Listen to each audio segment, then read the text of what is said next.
এমন কিছু মুসলমান আছে সুস্থ মানুষ, সুস্থ হয়েও রোজা রাখে না, আছে না নাই? এমন কিছু কপাল পড়া মুসলমান আছে রমজান মাসে রোজা রাখে না, চায়ের দোকানে পর্দা লাগিয়ে চা পান করে, নাস্তা করে, সিগারেট টানে, আছে না নাই?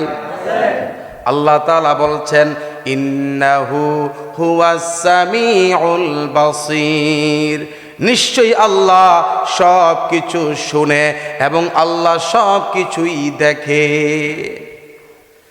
আপনি সাধারণ মানুষকে না দেখানোর জন্য আপনি দোকানের মধ্যে পর্দা লাগাইলেন, মনে রাখবেন কেউ না দেখলেও একজন দেখে, তার নাম কি? আল্লাহ বলেন ফামান ইয়ামাল মিসকালা যাররাতিন খায়রান ইয়ারা ওয়া মান ইয়ামাল মিসকালা যাররাতিন শাররান ইয়ারা।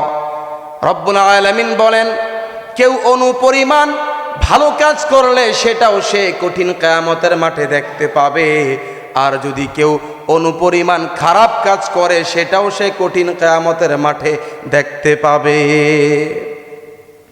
আমার মুসলমান ভাইয়েরা, এই যে যারা রমজান মাসে রোজা রাখে না, দোকানের মধ্যে পর্দা লাগিয়ে নাস্তা করে, খাবার খায়, আল্লাহ দেখে কিনা? বিচার হবে কিনা? আল্লাহ তাআলা সূরা 3-এর শেষের আয়াতের মধ্যে বলেন আলাইসাল্লাহু বিআহকামিল হাকিমিন, আল্লাহ কি বিচারকদের মধ্যে শ্রেষ্ঠ বিচারক নয়? আল্লাহ বলে আমি কি বিচারকদের মধ্যে শ্রেষ্ঠ বিচারক নয়?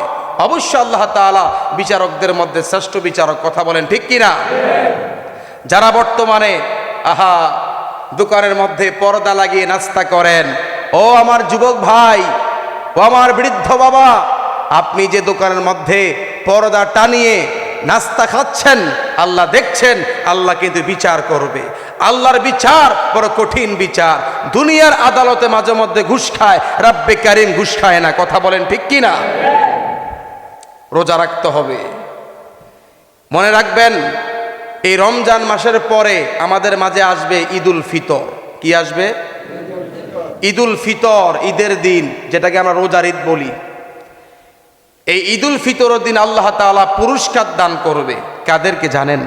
যারা এই রমজান মাসে কষ্ট করে দিনের বেলায় রোজা রাখবে, পাশাপাশি 5 ওয়াক্ত নামাজ পড়বে, রাতের বেলায় তারাবির নামাজ আদায় করবে, এবং যারা বিভিন্ন ইবাদত করবে, আল্লাহ তাদেরকে ভালোবেসে পুরস্কার দান করবে। সুবহানাল্লাহ। আর যারা এই রমজান মাসে দিনের বেলা রোজা রাখে না, কিছু কিছু পাপী আছে এরকমও যে 30টার মধ্যে 10টা রাখে, 15টা রাখে, 20টা রাখে। আচ্ছা বাবা, পুরা রমজান মাস রোজা রাখা ফরজ নাকি 20 দিন 25 দিন রাখা ফরজ? পুরো রমজান মাস ফরজ না? কিছু লোক এমনও আছে 15টা রাখে, এটা কপাল পড়া, কোনো পুরস্কার নাই, তার জন্য আছে অভিশাপ। কি আছে? ঈদুল ফিতরের দিন একদল লোক পাবে পুরস্কার, আর একদল লোক পাবে অভিশাপ। কথা বুঝতে পেরেছেন? যারাই রমজান মাসে রোজা রাখবে, তারাবি পড়বে, ইবাদত করবে, আল্লাহর গোলামি করবে, শরীয়তের বিধান মেনে চলবে, এরাই পুরস্কার পাবে। কি পুরস্কার? আমার নবীজি হাদিসের মধ্যে বলেছে আল্লাহ তাআলা তাদের সমস্ত গুনাহগুলো মাফ করে দেয়। আর যারা এই রমজান মাসে রোজা নাই, নামাজ নাই, শুধু আগের মতোই চলছে, এদেরকে আল্লাহ অভিশাপ দিবে। তো বলেন, যাদেরকে আল্লাহ অভিশাপ দেয় এদের উপায় থাকবে কি? থাকবে না।